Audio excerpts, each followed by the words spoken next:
एका जुन्या कथेत एका राजाच्या हट्टीपणामुळे त्याचं अख्खं राष्ट्र जवळजवळ उद्ध्वस्त झालं.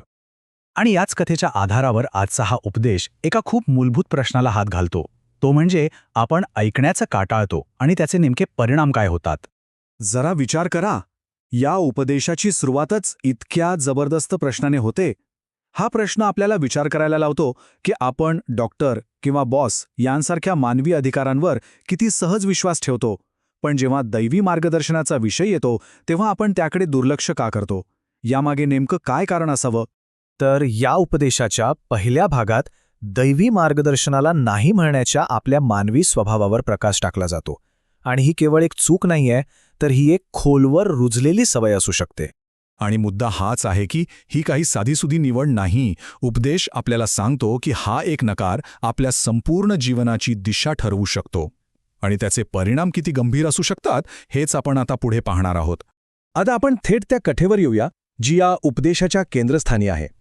ही गोष्ट आहे इजिप्तचा राजा फिरौन याची.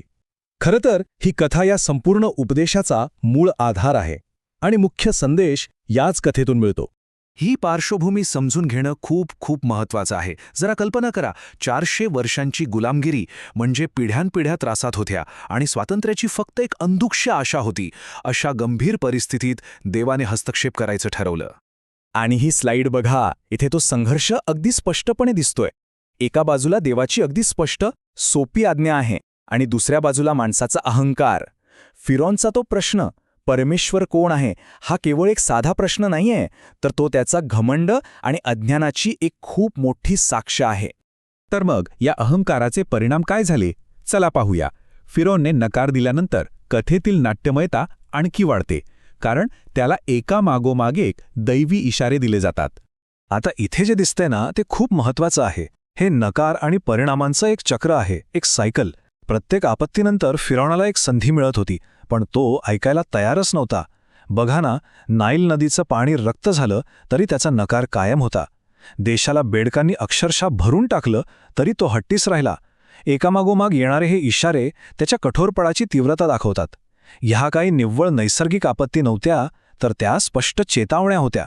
आणि हा एक खूप महत्त्वाचा मानसिक आणि आध्यात्मिक मुद्दा आहे. उपदेशानुसार हट्टीपणा एखाद्या व्यक्तीला सत्यापासून इतका दूर घेऊन जातो की प्रत्येक नकारानंतर योग्य निर्णय घेण्याची क्षमताच कमी होत जाते. त्याचं हृदय जणू दगडासारखं बनत जातं. ठीक आहे, आत्तापर्यंत आपण पाहिलं की कथेत काय घडलं आणि या सगळ्यामागे खरा अर्थ काय होता. या उपदेशात देवाच्या खऱ्या उद्देशाबद्दल काय सांगितलं आहे ते आता पाहूया. हा प्रश्न आपल्याला कथेच्या वरवरच्या भागापलीकडे जाऊन विचार करायला लावतो, कारण उपदेशानुसार या सगळ्या घटनांचा उद्देश फक्त शिक्षा देणं नव्हता.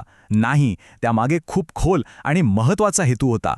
या स्लाईडमध्ये आज्ञा या शब्दाकडे बघण्याचा एक पूर्णपणे नवीन दृष्टिकोन दिलाय. सहसा आपल्याला आज्ञा म्हणजे एक बंधन वाटतं, पण हा उपदेश सांगतो की देवाची आज्ञा ही आपल्याच भल्यासाठी, आपल्या संरक्षणासाठी असते. आणि हे या संपूर्ण उपदेशाचं सार आहे. यानुसार देवाच्या निर्देशांमागे मुख्य हेतू शिक्षा करणं नसतोच, तर आपल्या हृदयातला विश्वास आणि प्रेम तपासणं हे असतं. ती एक परीक्षा असते, शिक्षा नाही. ही गोष्ट दैवी हेतूंबद्दल एक खूप सकारात्मक दृष्टिकोन आपल्यासमोर ठेवते. म्हणजे त्याचा उद्देश त्रास देणं नाही, तर लोकांचं भलं करणं आहे. हा विचार शिक्षेच्या कल्पनेला पूर्णपणे बदलून टाकतो आणि एका वेगळ्याच नात्याची ओळख करून देतो. चला, आता आपण या उपदेशाच्या शेवटच्या टप्प्यात पोहोचलो आहोत. इथे 2 अगदी भिन्न मार्गांचा सारांश दिला आहे, एक कठोरतेचा आणि दुसरा विश्वासाचा. आणि निवड आपली असते. वा, हे खूप शक्तिशाली रूपक आहे जे अटळ परिणामांबद्दल सांगतं. उपदेशानुसार जेव्हा सगळे इशारे आणि सगळ्या संधी वाया जातात, तेव्हा परिणामांना सामोरं जाण्याशिवाय दुसरा पर्याय उरत नाही. आणि हे टेबल बघा, हे त्या 2 मार्गांमधला फरक अगदी स्पष्टपणे दाखवतंय. एका बाजूला फिरौनचा हट्टीपणाचा मार्ग आहे, जो थेट विनाशाकडे घेऊन जातोय, तर दुसऱ्या बाजूला विश्वासाचा मार्ग आहे, जो आशीर्वाद आणि आरोग्याकडे नेतो. उपदेशानुसार ही निवड प्रत्येक व्यक्तीसमोर रोज उगी असते. आणि हा आहे त्या हट्टीपणाच्या मार्गाचा शेवट.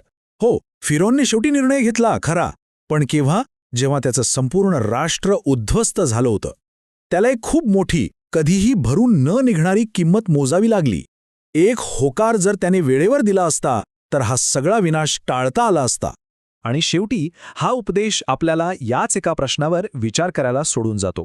आपण फिरॉनची संपूर्ण कथा पाहिली आणि त्यामागचा संदेशही समजून घेतला.